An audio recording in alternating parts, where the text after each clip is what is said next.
Hello friends, welcome on our YouTube channel Guruji classes. आज हम लोग स्टार्ट करने जा रहे हैं अपना सोल्यूशन का लेक्चर नंबर 2। तो चलिए स्टार्ट करते हैं। अगर आपने अभी तक चैनल सब्सक्राइब नहीं किया है तो कर दीजिए। तो चलिए हम लोग बात करते हैं कि सोल्यूशन क्या होता है। पिछले लेक्चर में हम लोगों ने कंसंट्रेशन टर्म्स की बात की थी। हम लोग बात करते हैं सोल्यूशन क्या होता है। तो पहले मैं आपको सोल्यूशन की डेफिनेशन बता देता हूँ, फिर मैं आपको इसको एक्सप्लेन करता हूँ। सोल्यूशन is a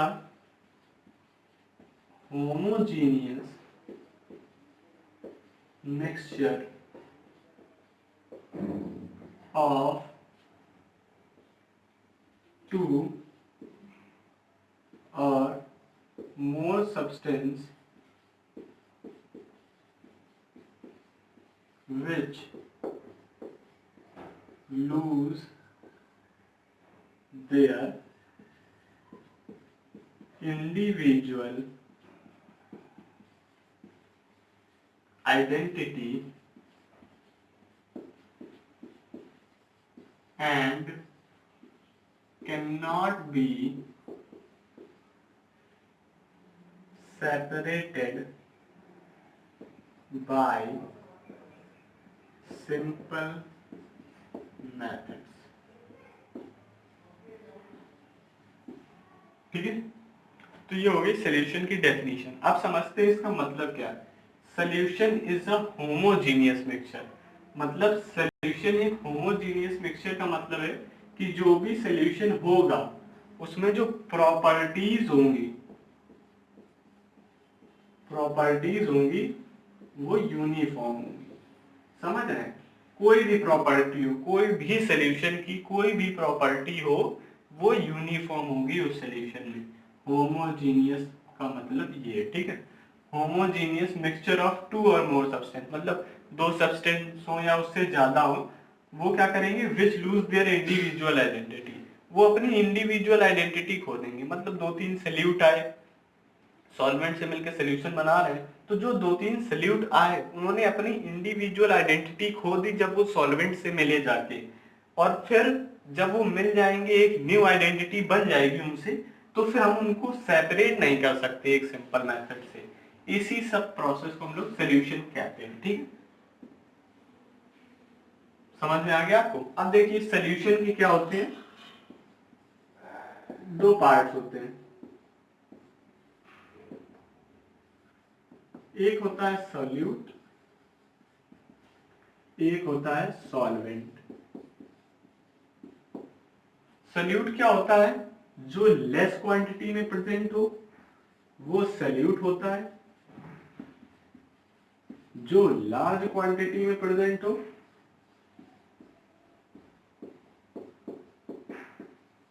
वो सॉल्वेंट होता है। ठीक है, जो लेस क्वांटिटी में प्रेजेंट हो वो सॉल्यूट होता है, जो लार्ज क्वांटिटी में प्रेजेंट हो वो सॉल्वेंट होता है। अब देखिए पॉइंट जहां से क्वेश्चंस आ रहे हैं ऑब्जेक्टिव टाइप। देखिए जो सॉल्वेंट होता है डिटरमाइंस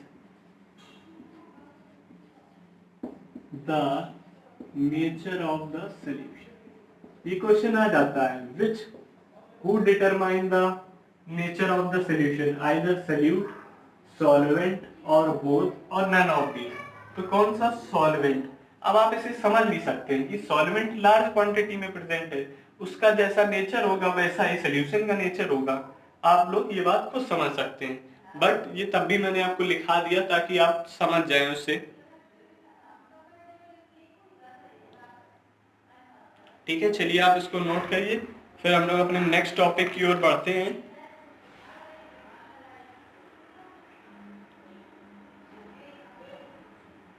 अब हम लोग बात करने जा रहे हैं अपने नेक्स्ट टॉपिक की, जिसका नाम है solubility.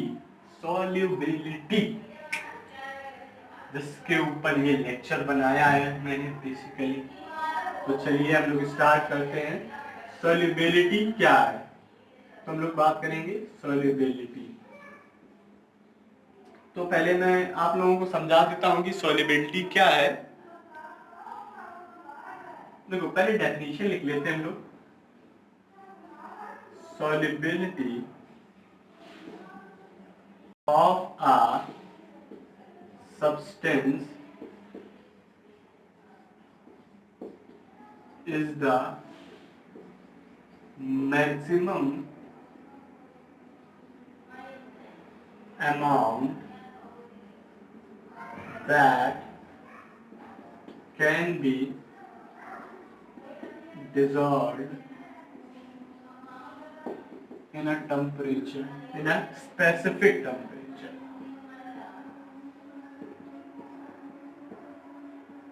In a specific temperature.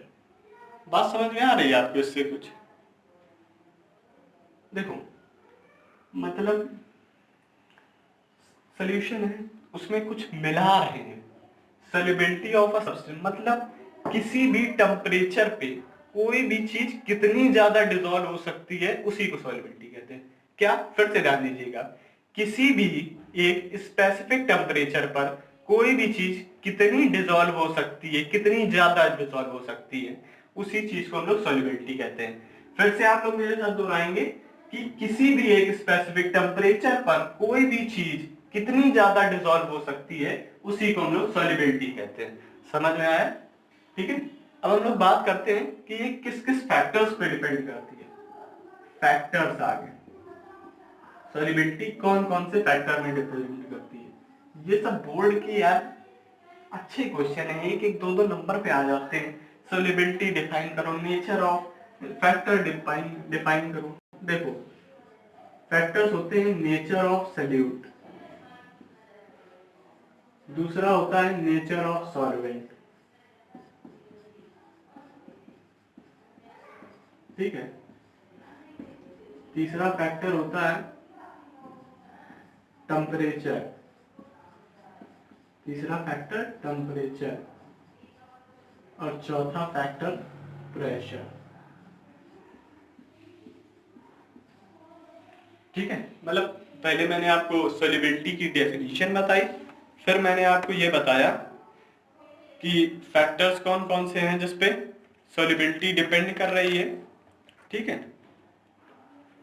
चलिए स्टार्ट करते हैं। मतलब ये क्या है, नेचर ऑफ सॉल्यूट कैसा है और नेचर ऑफ सॉल्वेंट कैसा है, उसमें सॉल्युबिलिटी मतलब किस तरीके का लिया गया है, सॉल्यूट है वो कैसा है, कम है ज्यादा है, नेचर पे डिपेंड कर रहा है, क्वांटिटी पे नहीं डिपेंड कर रहा, किस तरीके का सॉल्यूट है और किस तरीके का सॉल्वेंट है। ठीक है, तो अब बात कर लेते हैं हम ये फैक्टर्स कैसे डिपेंड करते हैं। तो nature of solute, nature of solvent में कोई समझने की जरूरत है नहीं।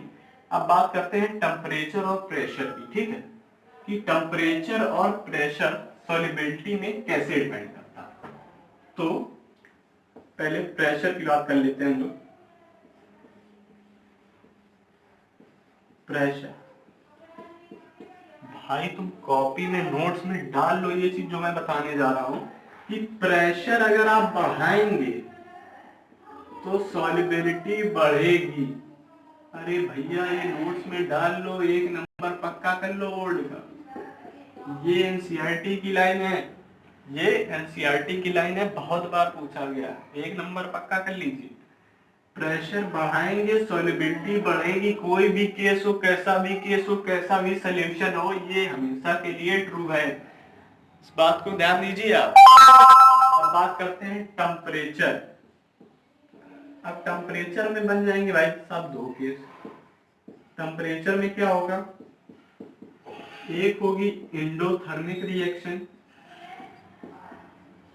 एक होगी एंडोथर्मिक रिएक्शन और दूसरी होगी एक्सोथर्मिक रिएक्शन। होगी कि नहीं होगी, ये दो रिएक्शन होती हैं। अब एंडोथर्मिक रिएक्शन है, मतलब क्या है, हीट देनी पड़ रही है, हीट देनी पड़ रही है।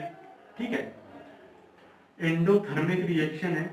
ठीक है, तो क्या होगा, हीट भाई देनी पड़ रही है, आपकी ताकत लग रही है, आपने टेम्परेचर बढ़ाया, आपने क्या किया, टेम्परेचर बढ़ाया, तो सॉल्युबिलिटी बढ़ जाएगी। ठीक है, क्योंकि उसको आप हीट दे रहे हैं। कोई भी चीज है कब सोल्यूबल होगी, कितनी ज्यादा सोल्यूबल होगी, जब आप उसका टेम्परेचर और बढ़ा दें, और बॉइल हो रही, और बुलबुले बन रहे हैं, सॉल्युबिलिटी और बढ़ती गई, और ज्यादा डिसॉल्व होगी, और ताकत आप लगा रहे हैं एक तरीके से। ठीक है, ये समझ में आया। अब एक्सोथर्मिक रिएक्शन है, हीट वैसे ही निकल रही है, आपने टेम्परेचर और बढ़ा दिया तो सॉल्युबिलिटी क्या हो जाएगी, कम हो जाएगी। भाई हीट निकल रही थी ना, बाहर आ रही थी, और आपने टेम्परेचर और बढ़ा दिया तो क्या हो जाएगा, सॉल्युबिलिटी क्या हो जाएगी, कम हो जाएगी। सॉल्युबिलिटी क्या हो जाएगी, कम हो जाएगी। ये नोट करिए, इन दोनों से क्वेश्चन बनते हैं, इन दोनों से क्वेश्चंस बनते हैं।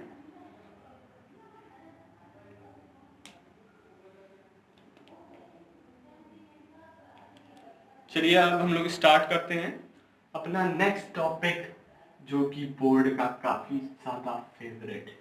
क्या, हेनरी लॉ, हेनरीज लॉ। अब हम लोग बात करेंगे हेनरीज लॉ की। Henry's law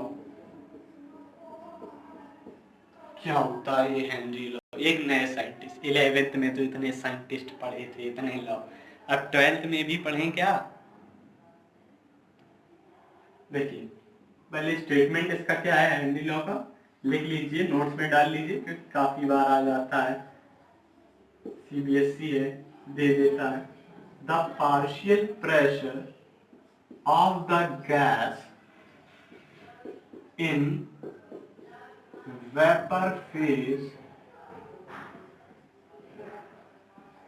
is directly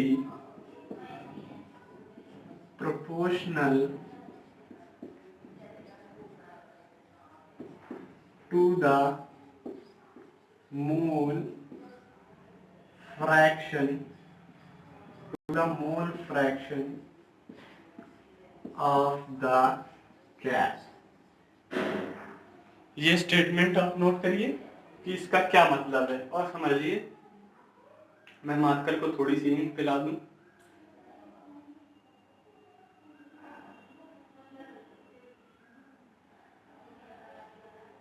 Henry's law पे क्वेश्चंस बहुत आते हैं, स्टेटमेंट तो कम आता है, वैसे जो इसके ऑब्जेक्टिव टाइप क्वेश्चंस हैं वो काफी ज्यादा आ रहे हैं इस बार। ऑब्जेक्टिव टाइप जो क्वेश्चंस हैं वो ज्यादा आ रहे हैं, या इसके न्यूमेरिकल्स आ जाते हैं कभी कभी। तो इसका मतलब क्या है, जो प्रेशर है वो किसके डायरेक्टली प्रोपोर्शनल है, मोल फ्रैक्शन की, वो भी गैस का मोल फ्रैक्शन, ये डायरेक्टली प्रोपोर्शनल है। पी, ये डायरेक्टली प्रोपोर्शनल का साइन बनाया। अब ये हटेगा साइन तो ये कांस्टेंट आएगा, वो कांस्टेंट होता है के एच, एक्स गैस, ये एक्स गैस नीचे, ये क्या होता है, ये होता है हेनरीज कांस्टेंट।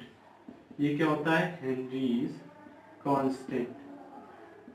अब KH की आपको वैल्यू निकालनी है, काफी बार क्वेश्चंस में न्यूमेरिकल आ जाता है, प्रेशर और मोल फ्रैक्शन दे देता है या मोल्स दे देता है, तो मोल्स से आप मोल फ्रैक्शंस निकालिए और से वैल्यू निकालिए।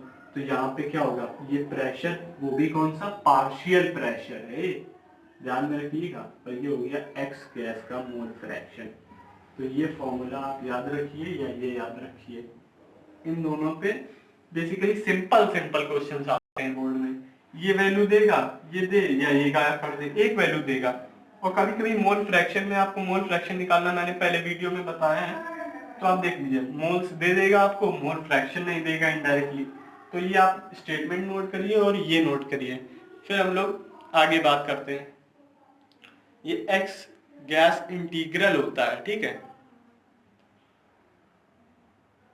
अब देखो क्वेश्चन आता है ऑब्जेक्टिव टाइप क्वेश्चन, क्या KH जो होता है किस किस चीज पे डिपेंड करता है, KH डिपेंड करता है नेचर ऑफ सॉल्वेंट पर। KH किस में डिपेंड करता है, नोट्स में डाल लो भैया, ऑब्जेक्टिव क्वेश्चन में तो जहां मिल जाए ये चीजें रट लो यार, समझ लो, ये तो आना ही आना है। नेचर ऑफ सॉल्वेंट में, अब नेचर ऑफ सॉल्वेंट में अगर KH डिपेंड कर रहा है तो नेचर ऑफ गैस में भी तो करेगा भैया। तो ये आप डाल लीजिए, क्वेश्चन में आ जाता है 1 नंबर में ऑब्जेक्टिव क्वेश्चन में KH किन किन चीजों में डिपेंड करता है, तो आप लिखेंगे नेचर ऑफ सॉल्वेंट और नेचर ऑफ गैस, ठीक है। अब हम लोग एक इसका ग्राफ बनाने जा रहे हैं, ग्राफ से भी क्वेश्चन आ जाता है काफी बार। ये सब मैं एक्स्ट्रा बता रहा हूँ आपके ऑब्जेक्टिव क्वेश्चंस के लिए भाई यार, नहीं तो मैं भी स्टेटमेंट लिखा के फॉर्मूला लिखा के छोड़ देता, पर लेकिन आप मेरे चैनल पे आए तो कुछ एक्स्ट्रा सीख के तो जाएंगे ना। अब देखिए हमने एक ग्राफ बनाया, ग्राफ बनाया किसके बीच, पार्शियल प्रेशर, पार्शियल प्रेशर। ये सब ऑब्जेक्टिव क्वेश्चंस के लिए बेसिकली बता रहा हूँ, 1 मार्क्स या 2 मार्क्स, लॉन्ग्स तो सभी कर लेते हैं, लॉन्ग टफ नहीं आते हैं। मेन चीज जो होती है वो सिंपल मार्क्स ही आपको खत्म करते हैं, 1 marks 2 marks.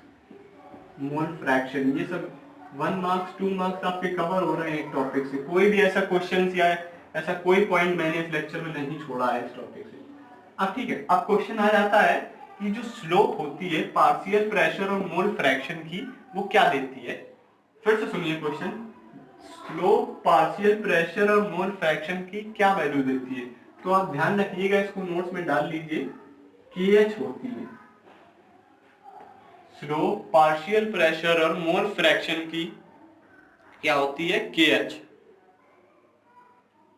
Slope of partial pressure and mole fraction gives, क्या देगा, KH। ये नोट कर लीजिए, ये ऑब्जेक्टिव टाइप क्वेश्चन है भैया, ये सब ऑब्जेक्टिव टाइप क्वेश्चन हैं। अब देखिए मैंने आपको एक फॉर्मूला बताया था, P = KH × X। ये क्या है, प्रेशर है, वो भी कौन सा, पार्शियल प्रेशर।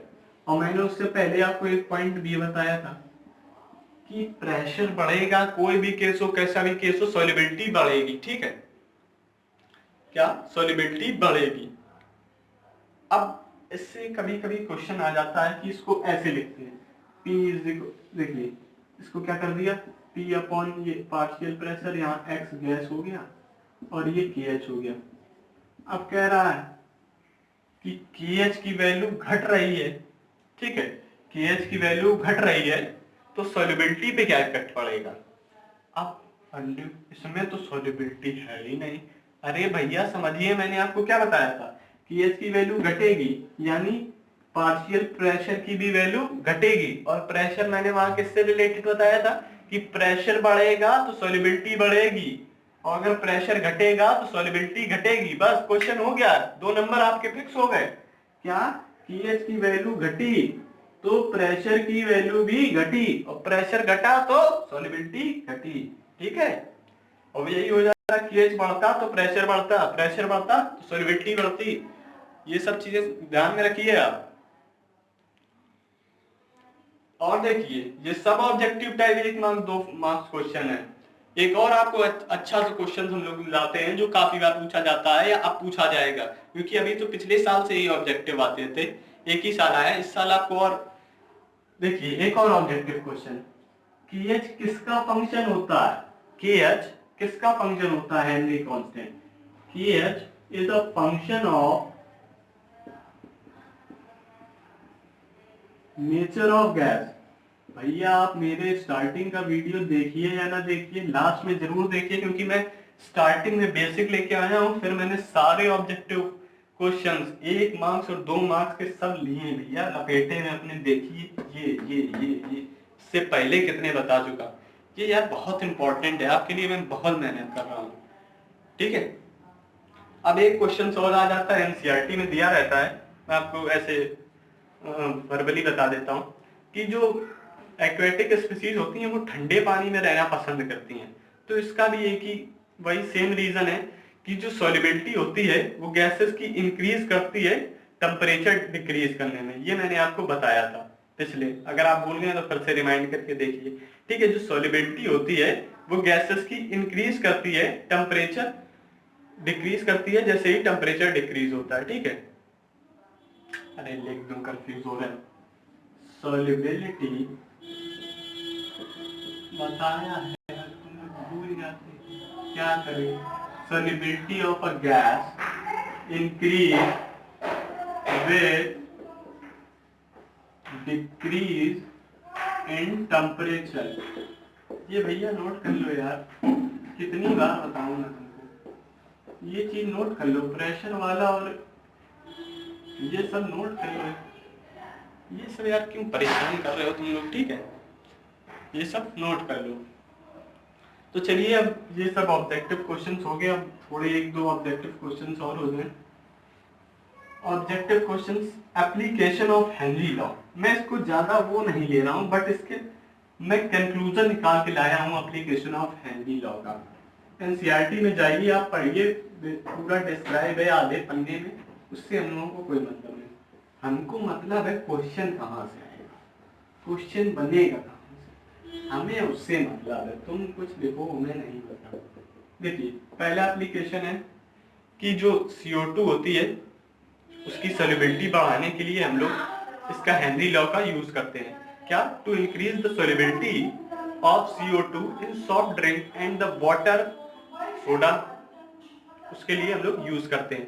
अब पहला एप्लीकेशन ये होगा कि CO2 में उसकी सॉल्युबिलिटी इंक्रीज करने के लिए हम लोग हेनरी लॉ का यूज करते हैं। पहला एप्लीकेशन ये हो गया। दूसरा एप्लीकेशन ये है, जो स्कूबा डाइवर्स होते हैं, क्या होते हैं? स्कूबा डाइवर्स होते हैं, वो पानी में रहते हैं। अब पानी के अंदर गए, जब वो पानी के अंदर गए तो उनका क्या हो गया? प्रेशर बहुत ज्यादा हो गया हर तरफ से, क्योंकि लिक्विड क्या है, बॉडी पर प्रेशर लगाता है हर साइड से, हम लोगों को पता है, ठीक है। अब फिर जब वो बाहर आएंगे फिर प्रेशर कम होगा, इससे जो बॉडी की कैपिलरीज होंगी वो क्या हो जाएंगी? बंद हो जाएंगी। क्या हो जाएंगी? बंद हो जाएंगी। जब ऐसी चीज हो जाती है, दिस, ये एनसीईआरटी की लाइन है, दिस मार्कर काम नहीं कर रहा, दिस ब्लॉक कैपिलरीज, स्पेलिंग गलत हो तो ध्यान मत दीजिएगा, this block capillaries known as medical condition, medical conditions called bends. भैया मैंने कहा था यार, एक भी ऑब्जेक्टिव क्वेश्चन नहीं छोड़ूंगा। आ जाता है, FIB में आ जाता है, क्वेश्चन मार्क्स करके पूछ लेता है 1 नंबर में। This block capillaries known as medical condition called bends. भैया नोट करो, नोट्स में डालो दबा के, बिल्कुल बिल्कुल दबा के आप डालिए इसको नोट्स में, एक भी पॉइंट मत छोड़िए आपकी क्या ये है क्या नहीं है, ठीक है। अब हम लोग नेक्स्ट बात करेंगे, जो है कि क्या होता है कि जो माउंटेनर्स पहाड़ पे चढ़ते हैं, ठीक है, वहाँ ऑक्सीजन का क्या है, वो कम हो गया, ऑक्सीजन का रेट कम हो गया, ऑक्सीजन कम मिलने लगी, तो वहां पे उनको एक डिजीज हो जाती है, एक क्या प्रॉब्लम फेस करनी पड़ती है, उसका नाम होता है एनॉक्सिया। ये भी एक ऑब्जेक्टिव क्वेश्चन है। क्या? कि जो माउंटेन्स पे लोग पहाड़ की चढ़ाई करते हैं या कुछ करते हैं, उनको ऑक्सीजन की कमी होती है, जिसके कारण उनको एक मेडिकल कंडीशन या डिजीज को फेस करना पड़ता है, जिसका नाम होता है एनॉक्सिया। ये भी एक एप्लीकेशन है हेनरी लॉ का, और उसमें एप्लीकेशन ऑफ हेनरी लॉ में ये एनसीईआरटी में लाइन दी गई है। ये ऑब्जेक्टिव क्वेश्चन बनता है। कंडीशन क्या होती है? जब पानी में थे तब कंडीशन क्या बनी थी जाके? बेंड्स, ऐसे याद कर लीजिए। जब पहाड़ पे गए तब बॉडी की कंडीशन क्या बनी जाके? एनॉक्सिया, ठीक है। यहाँ से हम लोगों का लेक्चर खत्म होता है फ्रेंड्स। मैंने सारे ऑब्जेक्टिव क्वेश्चन 1 मार्क्स 2 मार्क्स जितने भी FIB आते हैं या 1 वर्ड आते हैं, सारे फिल इन द ब्लैंक सब कवर किए हैं। तो यार वीडियो को एक बार लाइक जरूर करो और चैनल को सब्सक्राइब जरूर करना। Thank you.